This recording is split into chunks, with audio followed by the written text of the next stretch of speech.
Despite being blessed with numerous natural and human resources, as well as its potential of being a global leader, Nigeria still faces image issues before the rest of the world. As the thought of speakers of the third Distinguished Lecture Series of the University of Lagos Mass Communication Alumni Association, the lead speaker, Professor Akin Oyebode, says the aspirations of brand Nigeria can only be operationalized if corruption is adequately dealt with and the rule of law entrenched.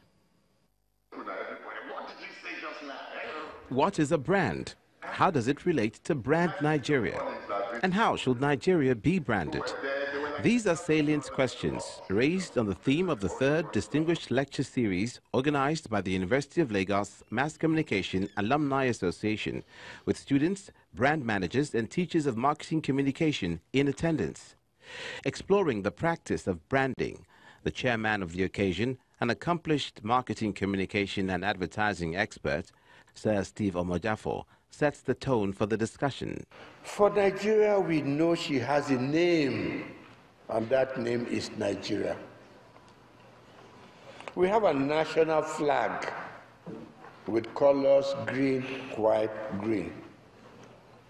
Nigeria has a constitution and, of course, a national anthem. Under normal circumstances, that is brand Nigeria. The guest speaker and renowned professor of international jurisprudence, Akin Oyebode, explains how culture and social-political dimensions determine how Nigeria is branded by others. We have an enormous, highly skilled and entrepreneurial workforce, tremendous potential for great achievement in areas of mineral resources and processing. When to all this is added gross violation of human rights, incredible disregard for the needs and aspirations of the preponderant majority of citizens, and unending perpetuation of self-serving and self-centered dictatorial rule by the soldiers, it becomes quite understandable why Nigeria had to endure a pariah status in the eyes of the world. In such a state of affairs, Professor Oyebode argues that trying to rebrand Nigeria is an impossible task, but has his view on rebranding Nigeria. We need to ensure and promote good governance, the rule of law, economic development, and social equity. Rebranding merely occasions papering over cracks instead of confronting existential issues of our time. These panelists also contribute to make to what has been thrown up by the guest lecturer, identifying what manner of brand Nigeria has and how to activate it.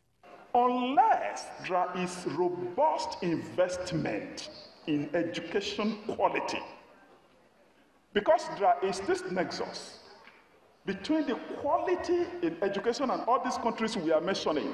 The conversation hopefully may not end here. It's hoped that the outcome and thoughts from the discourse will somehow get to those in authority. The event also featured the launch of a book on research titled Research Methods in Communication and Media Studies. Death toll from Cyclone Idai, which tore through southern Africa last week, has risen in the three countries where it most impacted: Mozambique, Zimbabwe and Malawi. Authorities say collectively about 700 people across the three countries is nearing 700, but the final casualty figures are expected to be determined when floodwaters have receded. Britain's Environment Secretary Michael Gove and de facto Deputy Prime Minister David Lidington both say they are 100% behind Prime Minister Theresa May, despite calls for a change in government. However, Brexit Secretary Stephen Barclay says an election will become more likely if MPs vote this week for a Brexit option the government does not want. They're expected to get a chance to hold a series of so-called indicative votes on possible alternatives to Mrs. May's withdrawal deal, though they would not be binding. Local media claims cabinet ministers are plotting a coup against Theresa May, aiming to replace her with a caretaker leader until the proper leadership contest is held later in the year. They suggest that Tory MPs might reluctantly back Mrs. May's Brexit deal if they know she will not be in charge of the next stage of negotiations with the EU, but there are differing accounts of who the preferred candidate to replace her is. Congressional leaders in the United States are awaiting conclusions from Special Counsel Robert Mueller's report into alleged collusion between the Trump campaign and Russia. The report is the culmination of 2 years of investigation by Mr. Mueller. A special counsel and his team have already charged 34 people, including 6 former Trump aides and a dozen Russians in 3 companies. None of the charges directly related to the allegations of collusion between the campaign and Moscow, allegations the U.S. president has always denied.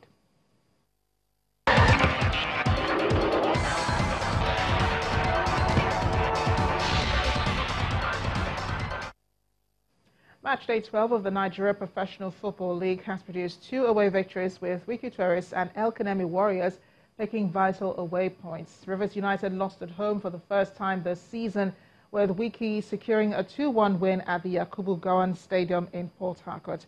El Kanemi beat Gombe United by a lone goal at the Nnamdi Azikiwe Stadium. Enugu Rangers thrashed Remo Stars 5-2. Niger Tornadoes and Lobi Stars played a 2-2 draw. Enyimba beat Sunshine Stars 2-1. In other games, Go Round FC beat Yobe Desert Stars 1-0, while Aqua United moved to top spot in Group B following a 1-0 home win against Heartland in Uyo. Former Super Eagles winger Emmanuel Amunike has led the Taifa Stars of Tanzania to their first Africa Cup of Nations since 1980 as head coach of the team.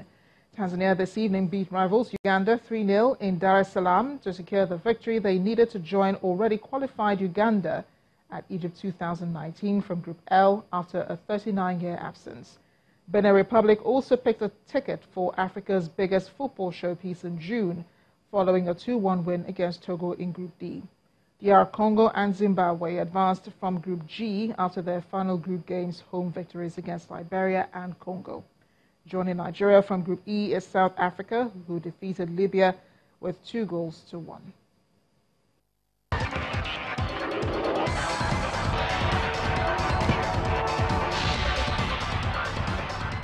And the main news again, 4 more governors-elect have emerged from supplementary elections conducted in states where elections were declared inconclusive. While the APC candidates won in Plateau and Kano states, it was the PDP candidates that carried the day in Benue and Sokoto states. We also brought you a report that the Economic and Financial Crimes Commission has declared former Director General of National Intelligence Agency, Ayodele Oke, and his wife Folashade wanted over alleged fraud. And the death toll from Cyclone Idai, which tore through 3 southern African countries in the last 1 week, has risen to over 700. That's the news at 10 tonight. Thanks for watching. I am Amarachi Ubani. Good night.